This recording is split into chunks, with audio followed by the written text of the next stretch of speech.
Hi everyone, Anders here with another video. We are going to go over the recent live stream from the AION 2 developers, which took place earlier today. For Abyss and Dungeon updates, officer rank and above will no longer face entry restrictions in the Abyss. A new equipment potential system is also being introduced, allowing players to substance morph gear obtained from same difficulty dungeons into potential enhancement materials. No need for the exact same item. Only unique and heroic grade equipment from Expedition Conquest and the Sanctuary can be enhanced, and the upgrades are capped at 4 stages, with each stage requiring one additional piece of equipment. Enhancement is guaranteed at 100% success, though Kina will be consumed, and stat gains per stage are as follows. For weapons, you gain 0.6% PvE damage, armor gains 0.3% PvE damage resistance, and accessories gain 0.3% PvE damage per stage. Note that potential enhancement cannot be carried over through succession. For class changes, several class mechanics are receiving adjustments. Sorcerer, Chanter, and Spirit Master are receiving targeted buffs, with additional classes expected to follow in today's patch notes. Once those go live, I'll update the Discord. For quality of life improvements, wing presets now support equipping different wings per preset slot. Substance morph costs for silver merit metal fragments have been reduced from 100,000 Kina down to 30,000 Kina, and players who previously paid the higher cost will receive retroactive reimbursement for that difference. Party and force management is getting a boost with new chat commands for creating, inviting, leaving, and kicking, as well as a clickable recruitment link directly in the chat window. Finally, we have this in place. Additionally, players can now hide default weapon visual effects. The macro report function is also now restricted to field and abyss zones only. Deva Pass XP can now be earned through instant completion tickets, and plus 10 conquest gear selection boxes are now server warehouse shareable instead of character bound. For settings and accessibility, the settings menu is expanding with several accessibility-focused additions. Players can now adjust chat font size and color directly from the accessibility menu. A color blindness mode has also been added, and cutscene playback now includes options to toggle subtitles and adjust subtitle size. In terms of new content for the shop, 3 new costumes, 1 new wing, and 2 new pets are being added to the shop, available for purchase until April 15. For other updates, the new Sanctuary Dungeon, Purifier of Erosion, is scheduled to arrive on March 11 with its own separate entry count independent of the Season 1 Ludra Sanctuary Dungeon. Additionally, the Spacetime Rift has been updated so that players who have reached the Abyss Point cap can earn a reduced amount of points while inside the Rift. For Season 2 schedule changes, the end date for Season 2 has been pushed back from March 25 to April 8 in order to give players more time to farm. All content and deadlines previously tied to March 25 have been extended by an additional 2 weeks accordingly. Going forward, they say future seasons are expected to run approximately 2.5 months each. For the live broadcast rewards, we can claim 1 appearance change ticket, 10 instant completion tickets, and 10 resurrection spirit stones after maintenance. In the developer Q&A on the topic of bans, they acknowledged that unjust bans do occasionally occur, but they also said roughly 90% of false ban claims turn out to be invalid. Confirmed false bans are met with an apology and compensation.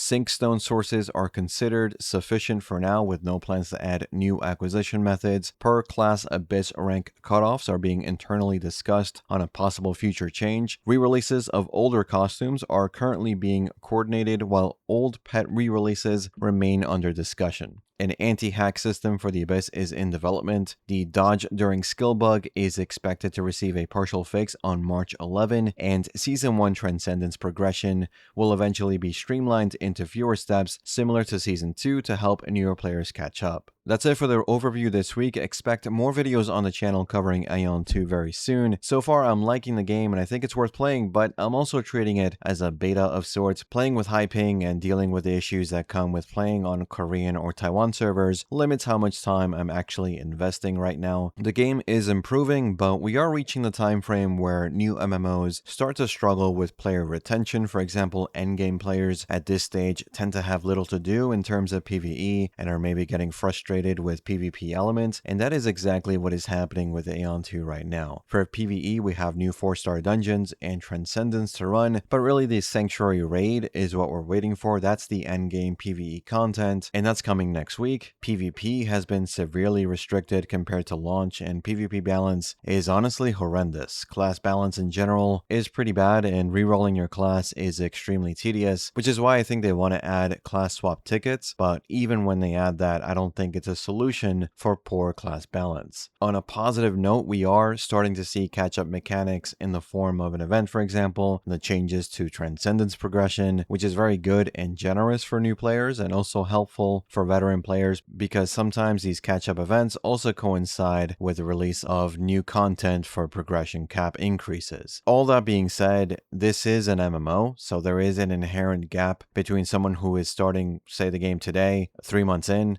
compared to someone who started on day one. Catch-up mechanics help, but there will always be a gap between those two types of players, assuming, of course, they're both playing around the same amount of time and also spending around the same on the game. The game is very pay to win, and with the choice of staff NC America has decided to bring on, I'm not entirely sure that's going to change for the West. NC themselves have said Throne and Liberty failed in the West because they had to share revenue with Amazon Game Studios, and the monetization wasn't lucrative enough.